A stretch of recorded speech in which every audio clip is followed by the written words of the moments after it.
Mengapa pembaca doyan sama karakter sempurna? Apa penulis harus ikutan? Pernah lihat cerita di Wattpad yang view-nya jutaan? Lalu karakter utamanya dikisahkan sangat sempurna. CEO atau mafia, kaya raya, romantis, tampan, sispek, wah pokoknya perfect banget. Karya-karya demikian selalu mampu membuat pembaca terpesona. Siri juga mengalaminya di cerita CEO Project. View-nya melimpah ruah, Masya Allah, tabarakallah. Lalu kalau begitu populer, kenapa dalam teori menulis tokoh sesempurna itu malah tidak disarankan dibuat? Assalamualaikum warahmatullahi wabarakatuh.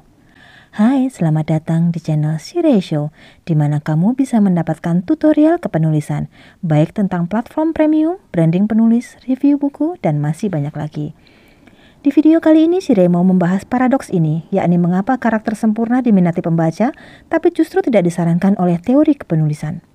Pertama-tama, apa sih sebenarnya Keristu dan Marisu itu? Istilah ini digunakan untuk menggambarkan karakter yang terlalu sempurna, tanpa cacat, dan seringkali menjadi pusat perhatian dalam cerita. Mereka memiliki penampilan menawan, kemampuan luar biasa, dan disukai semua karakter lain. Istilah Merishu kabarnya pertama kali muncul dalam fanfiction Star Trek tahun 1973 yang berjudul A Trekkies Tale oleh Paula Smith. Meskipun dalam teori kepenulisan karakter seperti ini tidak disarankan, kenapa pembaca justru sangat suka? Ada beberapa alasan mengapa karakter seperti ini digemari. Karakter sempurna memenuhi keinginan pembaca untuk 1. Fantasi dan eskapisme. Karakter sempurna memungkinkan pembaca membayangkan kehidupan yang bebas dari masalah atau kesulitan. Karena hidup di dunia nyata kan udah ribet. Mereka menjadi figur ideal yang ingin dicapai atau ditiru. 2. Halusinasi dan identifikasi. Pembaca dapat memproyeksikan diri mereka ke dalam karakter sempurna untuk merasakan kemenangan, cinta, sukses, kayak Cinderella Story, suami atau kekasih posesif yang mungkin tidak didapat di dunia nyata. Mereka menciptakan dunia di mana konflik besar dapat diselesaikan dengan mudah. Pokoknya kalau karakter itu muncul langsung celing gitu loh. Langsung selesai. Yang ketiga, inspirasi dan hiburan. Karakter sempurna sering memberikan motivasi kepada pembaca untuk percaya pada mimpi besar atau khayalan tanpa batas. Istilahnya ngayal itu gratis kan? 4. Kepuasan instan. Cerita dengan karakter sempurna sering memberikan kepuasan instan tanpa tantangan emosional yang mendalam. Jadinya gampang untuk dinikmati. Yang kelima, konteks budaya. Dalam beberapa budaya, karakter sempurna dianggap sebagai representasi ideal dari harapan masyarakat. Akibatnya, dia diterima dengan baik deh. Sebelum kita lanjut soal kenapa teori kepenulisan menghindari karakter Keristu dan Merisu, jangan lupa untuk like, subscribe, dan nyalakan lonceng notifikasi agar kamu tidak ketinggalan informasi seputar platform menulis dan dunia kepenulisan lainnya. Nah, kita mulai bahas ya. Penting diingat bahwa karakter yang terlalu sempurna bisa membuat cerita terasa datar dan kurang realistis. Pembaca mungkin kesulitan merasakan keterhubungan dengan karakter yang tidak memiliki kelemahan atau tantangan. Karakter sempurna biasanya tidak untuk direlatable-kan, tapi agar dihalukan untuk dimiliki. Bahasanya ribet ya. Lalu, kenapa sih teori kepenulisan melarang karakter sempurna? Karena 1. Kurang konflik internal. Karakter sempurna sering tidak memiliki kekurangan hingga mereka tidak pernah benar-benar tumbuh.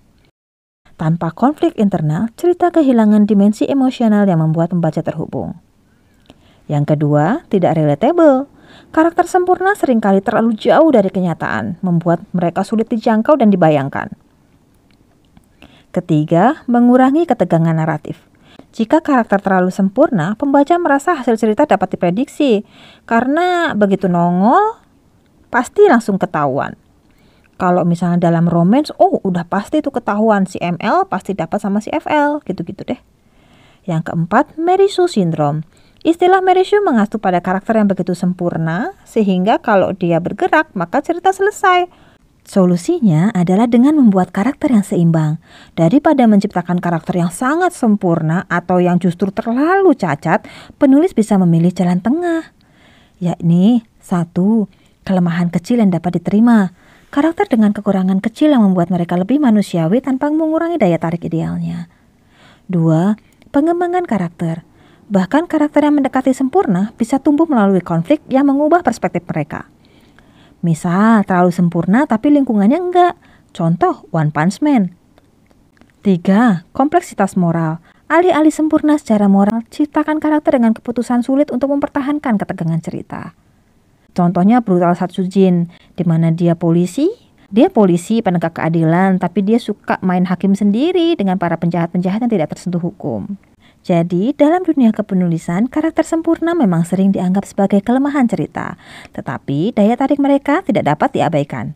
Kuncinya adalah menemukan keseimbangan, menciptakan karakter yang cukup sempurna menjadi inspirasi, tapi tetap memiliki dimensi manusiawi.